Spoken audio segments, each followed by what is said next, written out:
Hi friends, welcome to Sikdar's academy. Sikdar's একাডেমিতে সবাইকে স্বাগত। নভেম্বর থেকে একদম এক ধাক্কায় পরের বছরের জানুয়ারি। কি বিষয় না, সুপ্রিম কোর্টে যে টেট 2014 প্রশ্নভুল মামলার আজ শুনানি ছিল, সেখানে এক ধাক্কায় পরবর্তী শুনানির ডেট দেওয়া হয়েছে জানুয়ারি মাসে। সুতরাং চলতি যে নিয়োগ প্রক্রিয়া যেটা চলছে, অর্থাৎ যে প্রসেস রানিং প্রাইমারি শিক্ষক নিয়োগের যে আবেদন চলছে ইন্টারভিউয়ের জন্য, সেখানে কিন্তু এই প্রশ্ন ভুলের সঙ্গে জড়িত যারা রয়েছেন তারা কিন্তু আর আবেদন করতে পারবেন না। খুবই দুঃখের বিষয়, মাথায় হাত চাকরি প্রার্থীদের যারা এই প্রশ্ন ভুল মামলার সঙ্গে জড়িত রয়েছেন। কি বিষয় বিস্তারিত আমরা জানব। বলে রাখি, এটা কিন্তু টেট 2014 বিষয়, 2017 বা 22-এর বিষয় নয়। প্রাথমিক শিক্ষা পর্ষদ এবং টেট 2014 যে প্রশ্ন ভুল মামলা, সেটা নিয়ে কিন্তু সুপ্রিম কোর্টে আজকে শুনানি অনুষ্ঠিত হয়েছে। আজকের শুনানিতে আদালতের নির্দেশ এবং তার ফলাফল হাজার হাজার চাকরি প্রার্থীর জন্য বিশেষ কিন্তু তাৎপর্যপূর্ণ রয়েছে। তো কি কি বিষয় না, টেট 2014-এর প্রশ্নভুল মামলাটি মূলত দীপ্তেন্দু কুণ্ডু বনাম পশ্চিমবঙ্গ প্রাথমিক শিক্ষা পর্ষদের মধ্যে। এই মামলার গতি প্রকৃতি বেশ জটিল, যেখানে একাধিক পক্ষ জড়িয়ে পড়েছে। দীপ্তেন্দু কুণ্ডু, যিনি প্রাথমিকভাবে সফল পরীক্ষার্থীকে 6 নম্বর দেওয়ার বিপক্ষে মামলা করেছিলেন। পশ্চিমবঙ্গ প্রাথমিক শিক্ষা পর্ষদ এবং প্রতিভা মণ্ডল, যিনি কিন্তু একজন চাকরিরত প্রার্থী, তিনি চাকরি করছেন, তো তিনি প্রতিবাদী বা রেসপন্ডেন্ট হিসাবে রয়েছেন। আর পর্ষদ এই মামলায় কখনো পিটিশনার আবার কখনো রেসপন্ডেন্ট, মানে দুমুখ সাপ হয়ে রয়েছে।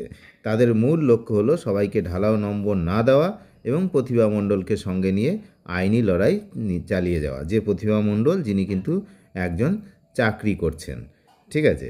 তো তিনি এখানে বলেছেন, বা ওনার আইনজীবীরা বলেছেন, যে যেহেতু ওনার ক্যান্ডিডেট চাকরি করছেন, তাই এই শুনানি দেরিতে হলে কোনো সমস্যা নেই। বিস্তারিত আমরা আসব।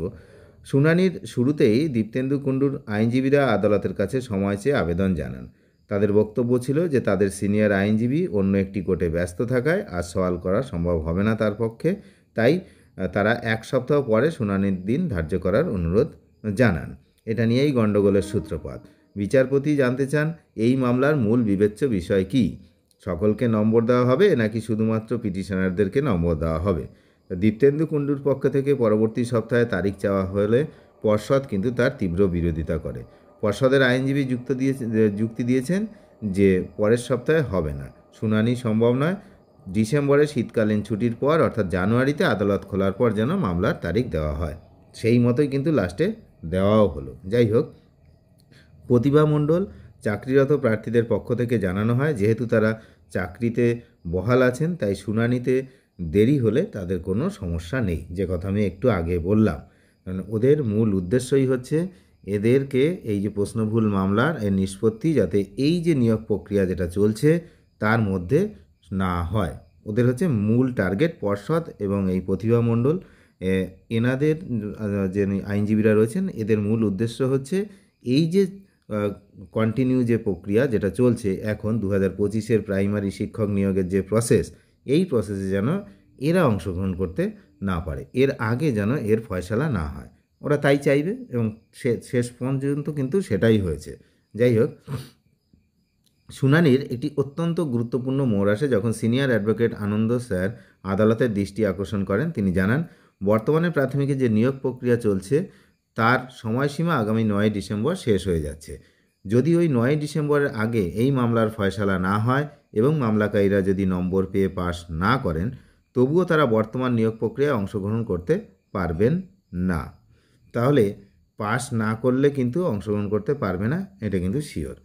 তো আইনজীবীরা 9 ডিসেম্বরের আগে একটি ফাঁকা স্লট বা তারিখের জন্য বারবার অনুরোধ করলেও বিচারপতি সময়ের অভাবে তা দিতে পারেননি। বিচারপতি স্পষ্ট জানিয়ে দেন, ডিসেম্বরের ছুটির পরেই, অর্থাৎ জানুয়ারির মাসে এই মামলার পরবর্তী শুনানি হবে। তো যারা আশা করেছিলেন যে প্রশ্নভুল মামলার রায়ে নম্বর বেড়ে তারা পাশ করবেন এবং 9 ডিসেম্বরের আগে চলতি নিয়োগ প্রক্রিয়ায় অংশ নিতে পারবেন, তাদের জন্য একটি বড় দুঃসংবাদ। 9 ডিসেম্বর সময়সীমা পেরিয়ে যাওয়ায় তাদের বর্তমানের যে নিয়োগ সেখানে কিন্তু অংশগ্রহণ করতে তারা পারবে না। আচ্ছা, পশ্চিমবঙ্গ প্রাথমিক শিক্ষা পর্ষদ এবং বর্তমানে চাকরিরত প্রার্থীদের জন্য এটি স্বস্তির খবর। মামলা পিছিয়ে যাওয়ায় চলমান নিয়োগ প্রক্রিয়ায় আইনি বাধা আপাতত থাকছে না। তাহলে টেট 2014 প্রশ্নভুল মামলাটি এখন জানুয়ারি মাস পর্যন্ত পিছিয়ে গেল। তারপরে আর কোনো ব্যাপার নয়, জানুয়ারি একবার হয়ে গেলে তারপরে তো এই নিয়োগ প্রক্রিয়া হয়ে গেল। তারপরে এদেরও আর যেমন অতটা উৎসাহ থাকবে না যে তাড়াতাড়ি এর রেজাল্ট বার করা, অর্থাৎ এর নিষ্পত্তি করা, তেমনি পর্ষদের তো আর কোনো ব্যাপারই নেই। তো এই হলো বিষয়। অনেক ধন্যবাদ শেষ পর্যন্ত দেখার জন্য। চ্যানেলে যারা নতুন তারা নিয়মিত আপডেট পাওয়ার জন্য অবশ্যই চ্যানেলটিকে সাবস্ক্রাইব করে সঙ্গে থাকবেন। Thank you.